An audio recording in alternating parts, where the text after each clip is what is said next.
Welcome back to our channel. Today we are going to continue with the problem solving series with questions 3 and 4 which are written below. So let's start with question 1. Example 1.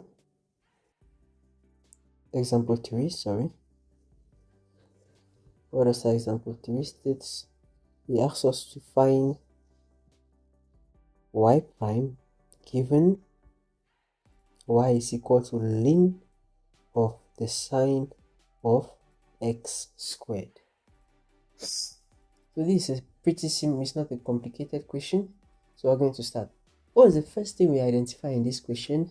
We identify that this is an inner function. So what do we first say? We say let g of x be equal to this inner function sine x squared. This implies that y is equal to the ln of g of x. Recalling the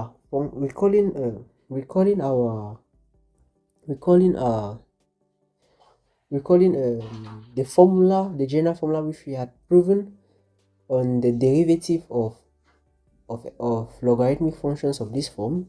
It was well written that the derivative of such a function is g prime of x on g of x. So what is the first thing we need to do?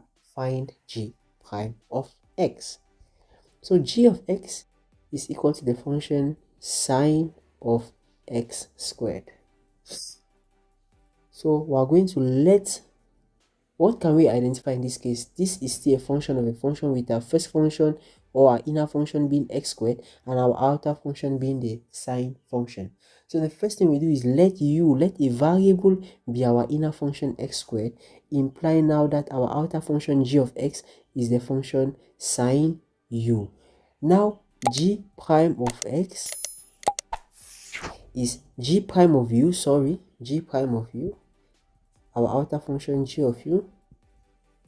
Here's g of u.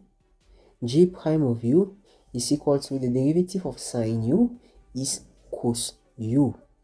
Our next thing to do is derivative of our inside function of u with respect to x is equal to the derivative with respect to x of x squared, which gives us 2x. Now the derivative with respect to x of g of x is same thing as the derivative with respect to u of g of u times the derivative of u with respect to x.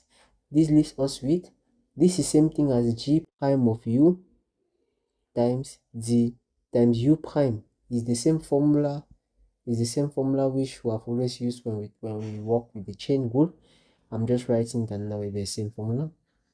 This gives us cos u times 2x, which gives us 2x cos u. But what is u? U is x squared, leaving us with 2x cos of x squared. So having done this, all what we need to do right now is to replace this value in our initial function g prime of x divided by g of x. This leaves us with the derivative of y with respect to x, which is g prime of x on g of x, gives us 2x cos of x squared divided by our initial function, which is sine of x squared. We can then conclude that the derivative with respect to x of the function ln of sine of x squared gives us, sorry, I put 3 brackets here instead of 2. Yes, 3 is okay, 3 is needed, is the function 2x cos x squared divided by sine x squared.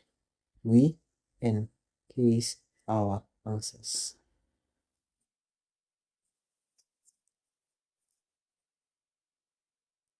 So moving on to our second question, our second practice question. What did it state? Practice, or I mentioned example, but I can see practice question 4. And what does this question ask us to do? This question asks us to find y prime given y is equal to e to the x squared cos x. So, friends, what is the first thing you can all identify in this case? This can still be written as the product of a product, a function which is the product of two functions, our first function being e to the x squared and our second function being cos x. So the first thing we're going to do is let f of x be our first function and let g of x be our second function. Let f of x be our first function e to the x squared and g of x be our second function cos x. And what do we remember when we have such equation which concerns the multiple of two different functions? We use product rule. And what does product rule state? Product rule states that the derivative with respect to x of f of x times g of x is equal to f prime times g plus g prime times f. So all what we need to do is find f prime and g prime. So let's start. Let's start with g prime since it's much more easy. G prime of x, which is the derivative with respect to x of g of x, which is our function cos x, is the function negative sine x, and that is all. Let's move on to f prime then. F of x, first of all, is the function e to the x squared. We still notice that this is a function inside another function.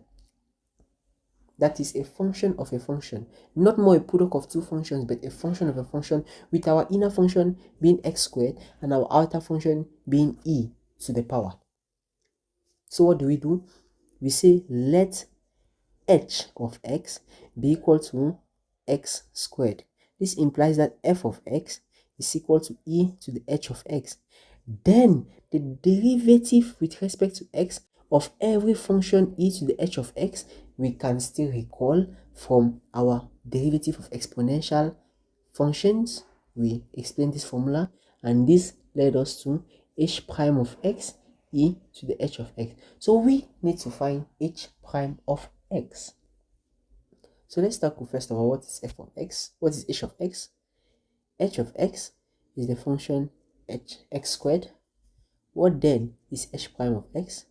H prime of x is the function 2x to the power 2 minus 1, leaving us with 2x to the power 1, leaving us with 2x.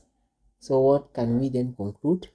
The derivative with respect to x of our function e to the h of x, which is same thing as the derivative with respect to x of our function of f of x, which is same thing as f prime of x, is the function 2x times e to the, what's h of x? H of x is x squared. And from here on, all what we need to do is to substitute these different values, this our f prime of x, and this and f of x and g of x, all that into this equation. So what do we have? The derivative with respect to x then of f of e to the x squared times cos x is then equal to, what is f prime? F prime is the function 2x e x squared. What is g? Sorry, g is the function cos x plus, what is f? F is the function e to the x squared times, what is g prime? G prime is the function negative sine x. Now all what is left is for us to simplify these terms. This leaves us with 2x e to the x squared cos x minus e to the x squared sine x. Noticing that e to the x squared is common on both terms, we can factorize e to the x squared out of this expression, leaving us with e to the x squared of 2x cos x minus sine x. So what can we then conclude? Therefore, the derivative with respect to x of the function e to the x squared cos x is equal to e to the x squared 2x cos x minus sine x, and we encase or box our answer. Thank you very much for following us throughout this video. We hope to see you guys in the next video, where we're going to tackle the same problem solving series with 1, but this time on questions 5 and question 6, which are much more complex questions than the 3 and 4 we just solved. Thank you. See you guys. Bye.